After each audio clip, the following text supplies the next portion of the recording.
What up gang, Malaysia, Indonesia, Singapura, Brunei. Assalamualaikum, it's your boy Kimis Coverto. Alright, hari ini kita akan review chapter baru, chapter 998 yang berjudul Ancient Zoan. But before we proceed, hari ini dalam segmen S&F aku nak highlight IG business nakama kita, Aki.Kitchen. Aki Kitchen menyajikan kita pelbagai jenis dessert dan fast food yang menyelerakan lagi melazatkan.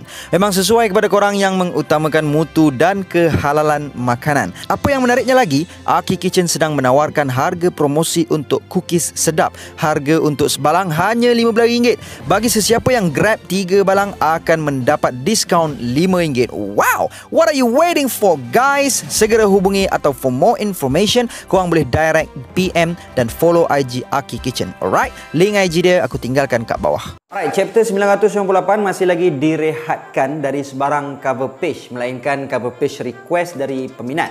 Cover page kali ini menayangkan sebuah request dari seseorang dengan nama penanya X560 yang menampilkan NL yang sedang berbaring di atas perut seekor kucing gedempol sambil mendengar muzik dari sebuah radiogram piring hitam sambil NL dipeluk oleh kucing tembam tersebut. Tak tahulah lagu apa yang diorang dengar, pasal asyik betul nampak. Dan di sebelah NL juga ada 5 biji apple dalam bakul. So, besar kemungkinan lagu yang diorang tengah dengar ni lagu ni kot. I have a pen, I have an apple pen. Tak kisahlah apa-apa pun, jom kita start dengan isi kandungan chapter ini. Tapi sebelum itu, kepada korang yang belum lagi subscribe channel aku harap korang dapat subscribe dan menekan bell notification button so that korang tak ketinggalan video-video dari aku. Follow IG Kimis Coverto so that korang dapat update terkini dari aku. Join grup Telegram Coverto Fleets untuk berpeluang memenangi hadiah giveaway setiap bulan. 5 pemenang akan dipilih every month. Ayo kita jadikan channel ini setanding dengan channel-channel teori yang ada di seluruh dunia. Stay with me guys. Ikutu Yarudamo. Ho ho ho, ada vitamin B6 seperti pisang.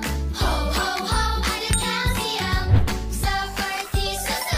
Buka tirai chapter kali ini, kedengaran jeritan dari konco-konco Beast Pirate yang menggelabah bedah setelah sebijan Pulau Onigashima itu diangkat ke udara oleh Kaido. Dan mereka juga dilihat tak percaya yang Kaido sampai bertindak seliar itu. Dan mereka juga telah melihat ke arah Marco dengan tertanya-tanya, Marco akan memihak kepada siapa? Kemudian panel beralih ke arah chopper yang disambar api biru milik Marco. Zoro dan Brook yang melihatkan perkara itu terus naik berang dan menyerang Marco, namun mudah dielak oleh Marco. Marco yang memang berniat membakar chopper untuk merawat, terus bertanya chopper, panas ke? Terus membuatkan chopper terpinga-pinga kera dan perasan, lah, memang api tapi tak membakar. Suhu api ni memang ngam-ngam untuk menghentikan penyebaran wabak Ice Demon. Sambil chopper dalam pingaannya, tiba-tiba datang misi Tristan dan Dr. Miyagi dari klan Minx yang mengatakan mereka dah pun menyediakan kelengkapan untuk menghasilkan antidot tersebut dan bersedia untuk membantu Dr. Chopper. Chopper pun sangat happy dengan adanya bantuan dari mereka dan Chopper siap untuk berangkat. Namun Ice Demon yang berada berhampiran Miyagi dan Tristan cuba untuk menyerang mereka. Terus Marco menghamburkan apinya ke arah Ice Demon yang ada kat situ dan membakar mereka. Mereka pada awalnya telah menjerit kepanasan, tapi bila diorang sedar balik yang api tu tak panas sangat dan api Marco tu juga berjaya mengembalikan kesiumanan Ice Demon yang ada kat situ, termasuklah bos Yakuza Omasa. So teori sebelum ni yang mengatakan api Marco berjaya menyembuh Ice Demon hampir-hampir tepat. Cuma bukanlah menyembuh, cuma hanya merawat untuk seketika cuman. Sebab apabila stamina Ice Demon ini merosot, maka diorang akan kembali hilang pedoman dan kembali menyerang. Melihatkan perkara tersebut, Queen yang berada di atas pentas naik bengang dan membrainwash konco-konco Beast Pirate yang mengatakan pihak musuh sama sekali tidak akan merawat kalian dan mengarahkan konco-konco Beast Pirate tu untuk mendapatkan antidot dari Chopper. Dan yang bodohnya, konco-konco Beast Pirate ni pun jilat je arahan Queen tu. Padahal in the very beginning pun, Queen lah yang bertanggungjawab dalam menyebarkan wabak tu. Inilah yang peribahasa bagi tahu, small small not die, big big difficult people.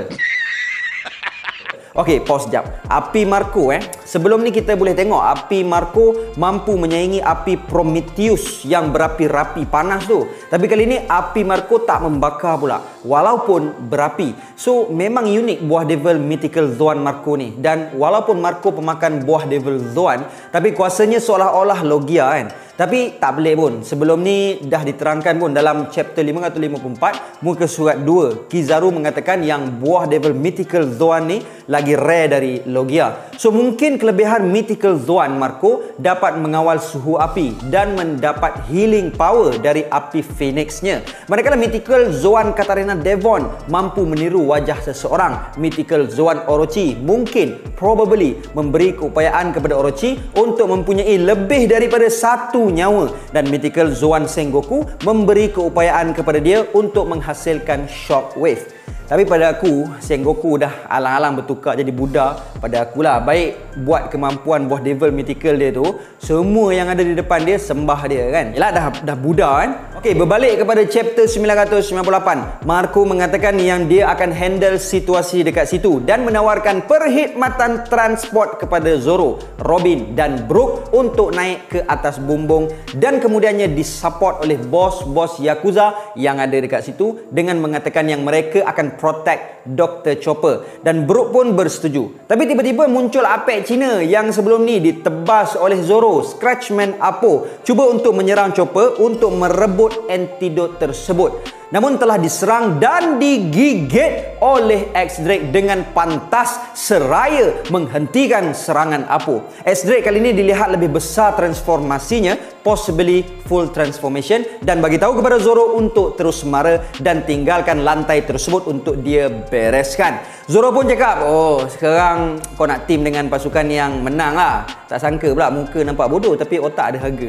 Lebih kurang macam tu lah Zoro cakap. Kemudian scene beralih ke arah Jinbei dan Luffy yang telah pun tiba di aras 4. Jinbei bagi tahu yang Sanji mungkin merasakan aura musuh yang kuat dan terus pergi untuk menghentikan musuh tersebut di aras 3. Dan Luffy pun mengatakan yang haki Kenbun-shoku haki dia tak cukup kuat dan perlukan latihan lagi. Sebenarnya bukan haki Luffy yang tak kuat, itu kemampuan special Sanji, which is mengesan wanita, Kenbun-shoku ladies. Dan melihatkan perkarangan aras 4, kita mengetahui bahawa disitulah tempat bersemayamnya salah seorang dari ahli Tobiropo yang bernama Hushu. Dan seperti Sanji, nampaknya di aras ini pun seseorang perlu stay back, dan Jinbei pun mengarahkan Luffy untuk pergi dulu. Dan kemudian scene beralih ke arah Shogun Frankie yang sedang bertarung dengan salah seorang lagi dari ahli Tobiropo yang bernama Sasaki. Sasaki telah mengarahkan anak buah dia untuk berundur, fallback, dan seperti yang diteorikan, Sasaki pun telah bertukar menjadi Ancient Zoan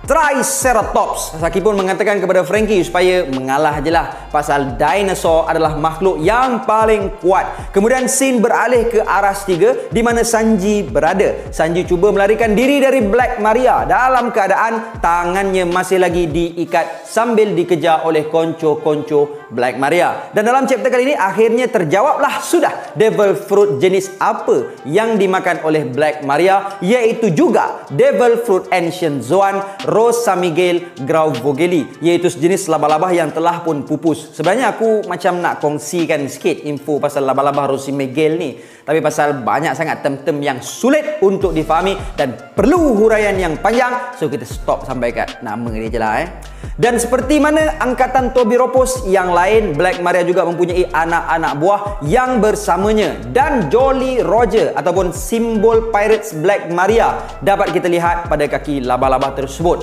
Black Maria sekali lagi cuba memikat Sanji untuk terus bersamanya dan ingin menjadikan Sanji sebagai peliharaannya. Dan kalau kita tengok anak buah Black Maria, kita dapat lihat ada 3 orang yang mampu memanjangkan tubuh badannya dan mengeluarkan lidah yang bercabang seolah-olah pemakan Devil Fruit model ular. 2 orang yang mampu menjelir-jelurkan lidah dengan panjang tapi tak bercabang seolah-olah macam cicak. Dan seorang lagi dilihat tubuhnya basah dan agak slimy macam tu, yang mungkin Devil Fruit lintah kot, tak pun selak. Dan dari segi gaya pujukan Black Maria ni, aku tak rasa rupa paras dia yang cantik tu adalah rupa paras sebenar dia. Tapi aku rasa mungkin rupa paras sebenar dia hodoh dan dia mampu modify rupa parasnya untuk mengumpan mangsa. Dan Sanji meronta-ronta sambil mengatakan yang dia perlu bantu Luffy, tapi dia dihalang oleh perempuan. Dan mana-mana sahaja yang dipandang Sanji, semuanya ladies, membuatkan otak dia gagal berfungsi mengikut aturan semula jadi, sehingga bertanyakan, adakah ini sorga? Kemudian scene beralih semula ke arah Jinbei yang berada di aras 4. Ternyata aras itu dihuni oleh Tobiropo yang bernama Who's Who. Dan dalam panel ni kita juga dapat melihat perubahan Who's Who ke bentuk Zoannya. Dan benarlah teori-teori sebelum ini yang mengatakan buah Devil Who's Who adalah Sabertooth. Berbeza dari Black Maria, konco-konco Who's Who dilihat semuanya macam celebrate Halloween, lebih kurang macam itulah. Pasal nampak diorang semua seragam dengan kostum kucing dan ada juga 3-4 ekor dah memang macam keluarga kucing betul. Who's Who mengeluh pasal Luffy berjaya lolos dan dia bagi tahu Jinbei dah lah belasah anak buah dia.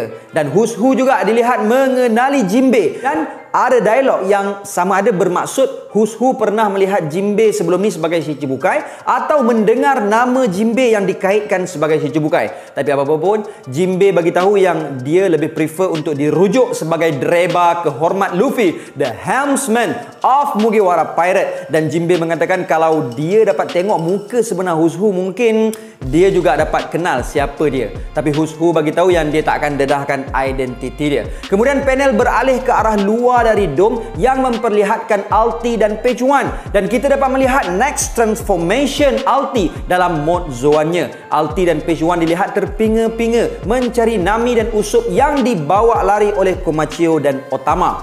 So kat sini ternyata Hihimaru berjaya melengahkan mereka dan nampaknya Hihimaru telah pun ditewaskan. Tapi jap, okey, kita tolak X Drake. So kita ada 5 orang anggota Tobiropo. So tadi kita boleh tengok Black Maria ada konco-konco, Sasaki pun ada konco-konco, Who's Who pun ada konco-konco diorang yang tersendiri. Tapi berbeza dari Alti dan Page One ni, dan apa yang kita tahu setakat ni, Alti dan Page One ni adalah adik-beradik.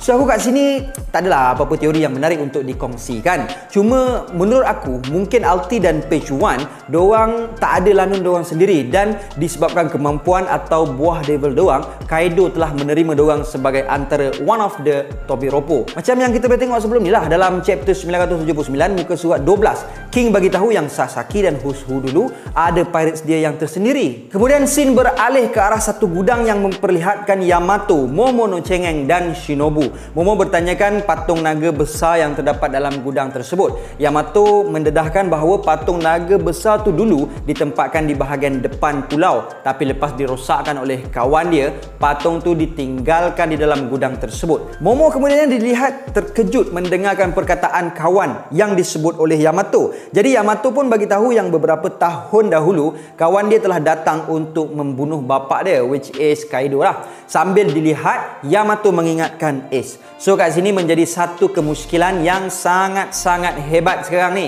Pasal yelah kita tahu masa Ace datang ke Wano, masa tu dia belum lagi join Whitebeard Pirates dan dia datang sebagai captain kepada Spade Pirate. Dan apa yang masih menjadi misteri dan tanda tanya sampai ke hari ini adalah siapa representatif untuk Daun Sad atau kita boleh kata sebagai Ace. Yelah sebab kita ada Joker, Jack, Queen dan King dalam deck of card Beast Pirate. Cuma yang missing adalah card Ace. Tapi pun Ace tu memang nama dia sejak dari kecil lagi, Portgas di Ace.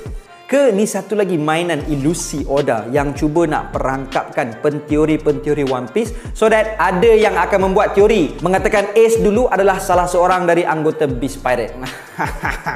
Tapi pada aku, of course, aku dengan yakin menidakkan perkara tersebut. Tapi memang muskil betul. Siapa agak-agak wakil untuk card Ace dalam Beast Pirate dan kenapa Ace tak kena tangkap lepas lawan dengan Kaido dulu. So aku rasa topik ni menarik untuk dibincang dan dibahaskan. So gang, that's all I have untuk perkongsian kali ni. Dan jangan lupa support my brother Agus Zaidi yang alhamdulillah sekarang hasil dari sokongan dan dokongan korang, my brother over here dah pun berjaya jejak 1000 subscribers. But a man dream never dies gang. Sekarang di tengah kejar 10,000 subscribers pula. So I hope dengan sokongan korang semua Agus Zaidi dapat mencapai figure tersebut. Link channel dia aku tinggalkan kat bawah. Alright.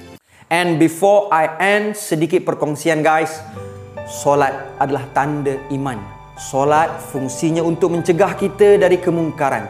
Kalau kita rasa dalam sehari, seminggu, setahun, sebulan banyak kemaksiatan dan dosa kita lakukan, maka periksalah kembali solat kita. Di mana cacatnya solat kita? Rujuklah ustaz-ustaz supaya kita dapat perbetulkan bacaan dalam solat kita, terutamanya Al-Fatihah, rukuk kita, sujud kita. Kerana kata ulama, macam mana kehidupan kita, begitulah solat kita, dan macam mana solat kita, macam itulah kematian kita nanti. Semoga Allah kurniakan kekuatan kita untuk menjaga solat, insya-Allah. And until then my gang, there is no God except Allah. Assalamualaikum warahmatullahi